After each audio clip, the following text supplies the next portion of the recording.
Hi guys! Kamusta po kayong lahat? So today ay gagawa po tayo ulit ng general love reading. At sa mga bago lang po sa channel ko, don't forget to hit like and subscribe para po updated kayo sa videos na i-upload ko. At sa mga gusto magpa-private reading, message na lang ako sa Facebook, nasa description box below or ipipin ko sa comments. At paalala lang po, hindi po lahat ay makaka-resonate. So take what resonate at leave what doesn't, okay? So tingnan natin kaninong energy kayo makukuha natin ngayon. General love reading.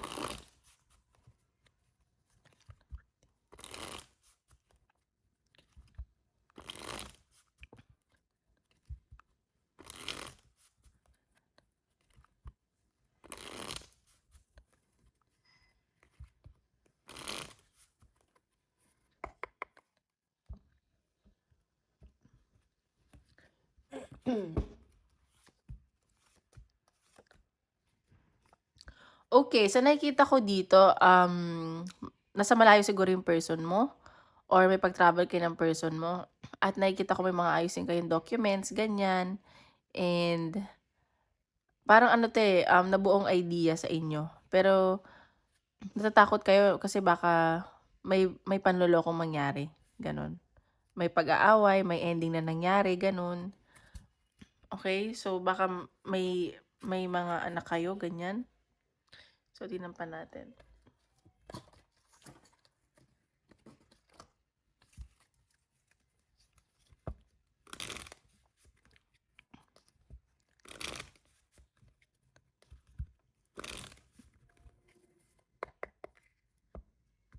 Mabait naman yung person mo or ikaw 'to, parang tinatamad. Ayan, desire. So, sa nakikita ko, gusto niyo na may isa't isa ng person mo. Ayan, nakikita ko dito na devoted kayo sa isa't isa. As in, sobra yung passionate yung pagmamahal niyo sa isa't isa, gano'n. At nakikita ko, nagme-meditate ka siguro, ayan, nagke-cleanse ka din, nag-iisa ka, ganyan. Sa nakikita ko, gusto niyo na may isa't isa ng person mo. So, tingnan natin, energy ng person mo.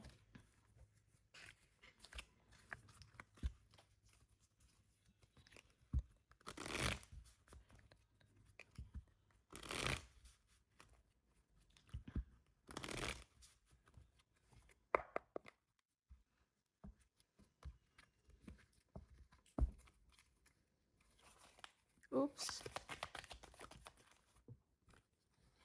Three of Cups. So, ayan. So, baka siguro itong person mo nababarkada. Like, kasama lagi yung friends. Ayan, nagiinuman sila. Ganyan. Kasi may nakita kong celebration eh. At siguro dating pa lang kayo. Ayan, Seven of Cups. So, ikaw napapaisip ka. Baka kasi, or siya to, marami siyang responsibilities. Marami siyang ginagawa. Ganyan. Ang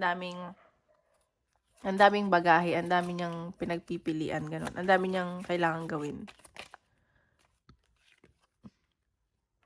Ayan, so siguro nag-e-enjoy yung person mo kasi siguro nga kaya nga may pagbiyahe siya, lalayo mo na siya kasi alam mo yun, sobrang down na energy niya at sa nakikita ko like, gusto niya muna mapag-isa, ang dami ng kasinungalingan o pag tinago, ganun. Ayan, Seven of Wands. So, maraming tuksong lumalapit dito sa person mo. Pero sa nakikita ko, hindi niya to pinapansin. At nagiging protective siya sa sarili niya. Alam mo yun? Maraming tuksong lumalapit pero ano siya, firm siya na hindi siya magpapatukso. Ayan. So, itong person mo, mina-manifest ka nito at gustong-gusto ka talaga nito. Like, desidido talaga tong taong to. Ganon yung nasa-sense ko. At saka nakikita ko, malakas mag-manifest tong person. May lahat ng gusto niya nakukuha niya. Queen of Pentacles. Ayan, so medyo mabagal lang yung action ng person mo kasi ano 'to laging sigurado alam mo yung 'pag magdedesisyon siya, gusto niya lagi siyang sigurado, ayaw niya yung, magkakamali siya, gano'n. At sa nakikita ko napakasipag nito, like all around. Kumbaga parang super mom or super dad at sa nakikita ko mataas ang pangarap nitong person na 'to. Oops.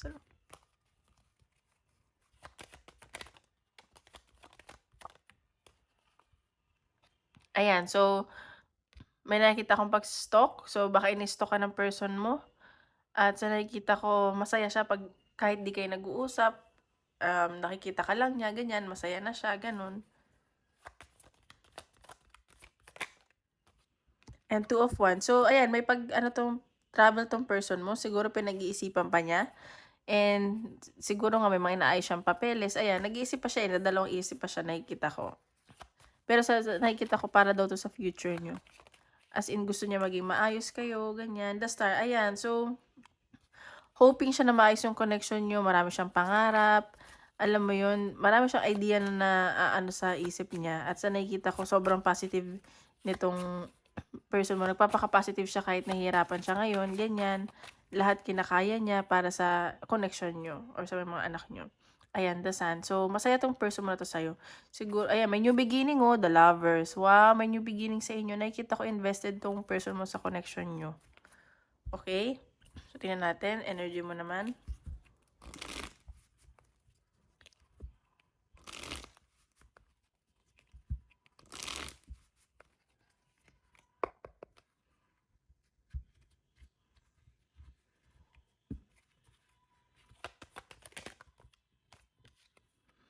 Okay, Queen of Cups. Ayan, sobrang ayan, mabait ka lang. At sa nakikita ko, mahal mo talaga 'tong person mo. At sa nakikita ko, iniingatan mo din yung sarili mo at puso mo. Hindi mo lahat binubuhos sa kanya. Pero sa nakikita ko, medyo emotional at sensitive ka eh. Gano'n yung nasa-sense ko. Okay, the moon. So, parehas kayo ng energy. So, baka may mga tinago at lumabas na reverse. So, kung gano'n man, siguro nagiging honest ka na, ayaw mo na may tinatago, ganyan. Parehas kayo ng energy eh. Or nag-iisip ka na baka nagsisinungaling sa yung person mo. Parehas kayo nag-iisip sa isa't isa, gano'n. Baka may mga tinago kayo, ganyan. Nagsinungaling para sa connection. 8 of Wands. So, may nakikita kong movement. So, baka mag-travel ka or may communication ako nakikita paparating from your side. So, ayan, baka mag-message ka sa kanya or puntahan mo siya. Kasi puro travel to eh. Ayan, Ace of Pentacles, may new beginning talaga at yun ang gusto mo. At sa nakikita ko, magiging swerte ka when it comes to your career and love life kasi may new beginning na paparating. At maganda din ang kaperahan mo. Knight of Wands. So, ayan, very passionate at tawag dito, like attracted ka sa person mo or siya to. Mainit-init. Ayan, Queen of Swords. So, ayan, baka naiisip mo na may involve sa'yo, sa inyo, ng person mo. Or ikaw rin to nagpapakatalino, ganyan, ginagamit yung utak sa puso. Kaya nga, di ba sabi ko, parang hindi mo binubuhos yung lahat sa person mo. You're creating your own limits. 6 of Wands. Ayan, Triumph. So, ayan, ang ganda naman nito. Maraming nagkakagusto sa'yo. Pero sa nakikita ko, yung person mo yung gusto mo eh. At may triumph ako nakikita. Travel din to, a new beginning. Maraming nagkakagusto sa'yo. Mabait ka daw. Okay, King of Pentacles. So, puro tao sa side mo. Siguro marami kang kino-consider. Siguro family, friends, ganyan. Alam mo yon. Ayan, so mabagal din yung energy mo. At marami kang inaasikaso dito. May pinanghahawakan ka. Ayan. Baka marami kang kino-consider dito. 7 of Cups. Parehas kayo ng energy. Siguro parehas kayong tumutulong pa sa pamilya. Marami kayong responsibilidad or marami kayong option paano kayo lalago yung kaperahan nyo, yung career nyo, ganyan. Ganyan na sa sense ko. So, tingnan pa natin.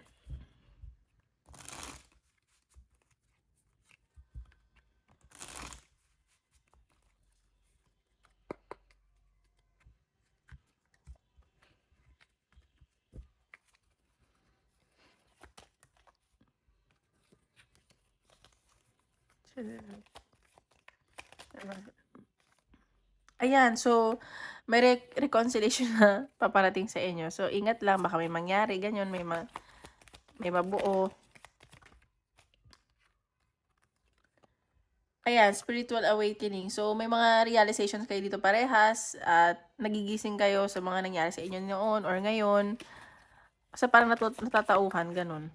Ayun. So, ayan, nagpo-focus kayo sa finances at affected talaga dito yung connection nyo. Ayun. So, syempre, inisip nyo din yung future nyo, yung finances nyo. At nakikita ko mas more on like, magiging matalino when it comes to like love. Like, yun nga, pera over love and romance feelings. Ayan. So, baka may mga influence kayo ng mga friends nyo at natatakot kayo. Ayan. So, tingnan pa natin.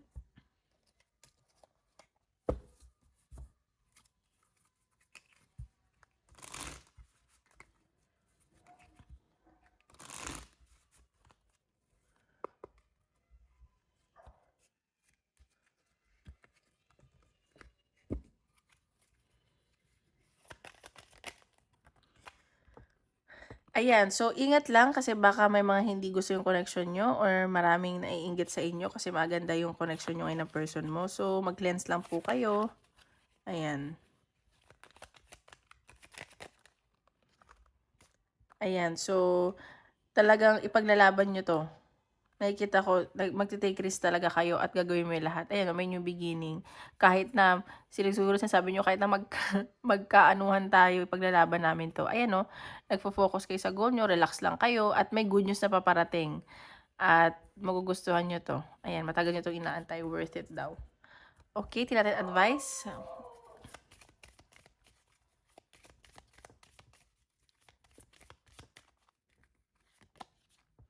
Show off your sparkle and shine from the inside. So, ayan. So, be confident now. And nakikita ko na ipakita mo kung sino ka at ano ka.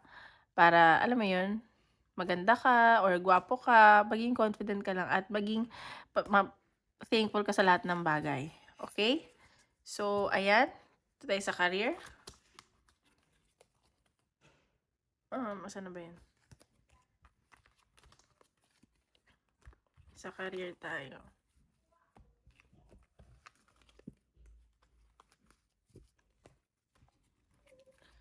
Okay, sa career. Okay guys, don't forget to hit like and subscribe para updated kayo sa videos na i-upload natin.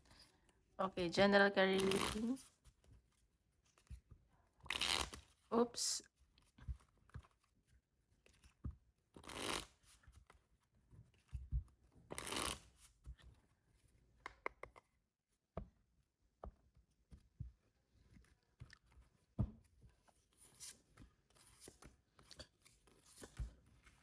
Okay, sa nakikita ko dito, medyo nag-o-overthink lang kayo. May mga pinag-iisipan kayo dito or nag-o-overthink kayo dahil sa person nyo. At may nakita kasi ako, like may pagtatalo, sobrang sakit ng mga sinasabi. At may mga betrayals when it comes to your career. Siguro, ingat ka lang, baka may makatalo ka dyan na mas bata sa'yo, ganyan. So, ayan, maraming nag-o-overthink dito. Natin. Ayan, devotion. So, ay, dalawa yung lumabas. Sige. Devotion. So, nakikita ko devoted ka naman dito sa career mo at may tumutulong sa'yo. Baka nga yung person mo nakaka-apekto sa trabaho mo. Pero, nakikita ko na may wisdom ka natutunan dito, ganyan. So, magtiwala ka lang daw. Okay? Or ingat ka sa mga pinagkakatiwalaan. Oops. Sa career.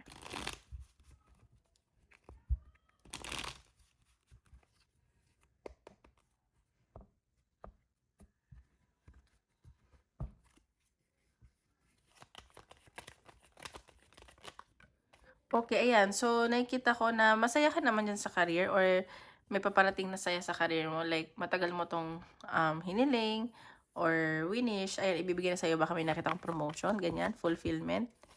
Baka madadagdagan ng sweldo mo.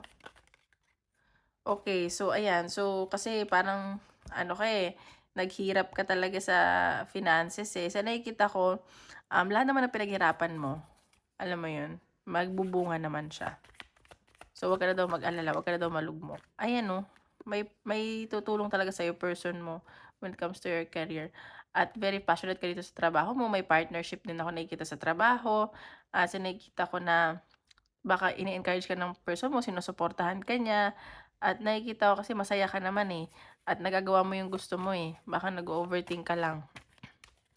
At ayan, very passionate ka at attracted ka dyan sa trabaho.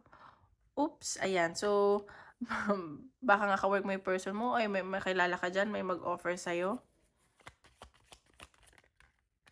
Ayan 3 of Wands. So, may pag-travel sa'yo. Baka magti-team building kayo or out of the country. May magyaya sa'yong magbakasyon. At sa nakikita ko, baka pag-travel nyo mapagastos kayo. Kaya mag-ingat lang. Ayan. Ace of Wands. So, pag-iisip at travel din 'to at may new beginning. Siguro mag-i-invest ka ulit at nakikita ko magiging okay naman daw 'yan.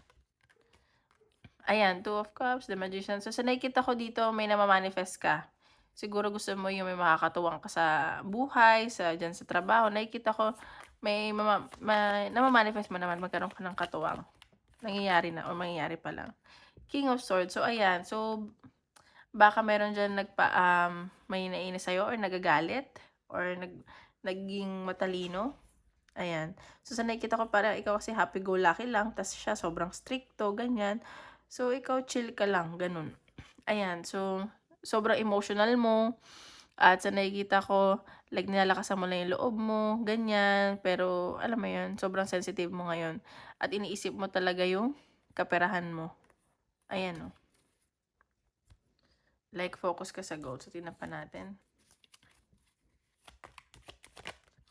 Oops.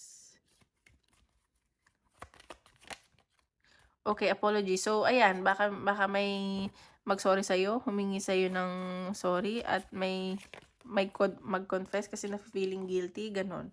Ayan, no, may paparating pa sa'yong regalo or yun nga, promotion. Matutuwa ka dito. Ayan, no, baka may mag-sorry sa'yo.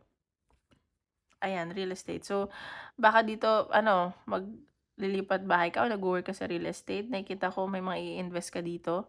So, may mga project ka na matutuwa ka, ganun.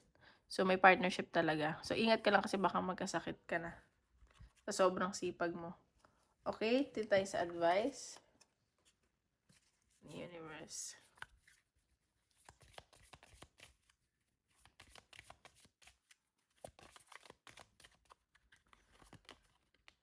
If you knew you would be supported, what would you do? So, ayan. So, sinasabi dito na kung alam mo lahat ng bagay, paano ka matututo? Ganun yung nasa sense ko.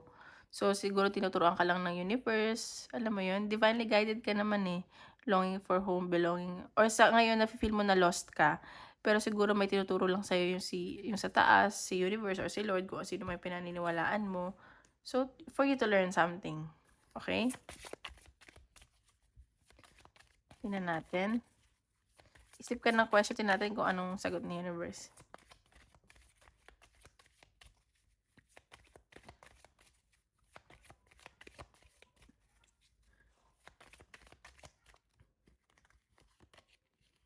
There's something better daw. Ayan, don't stop. Huwag ka titigil. Yes, ang sagot. Okay, so yun lang guys. Yun lang po. Tomorrow ulit. Maraming salamat po.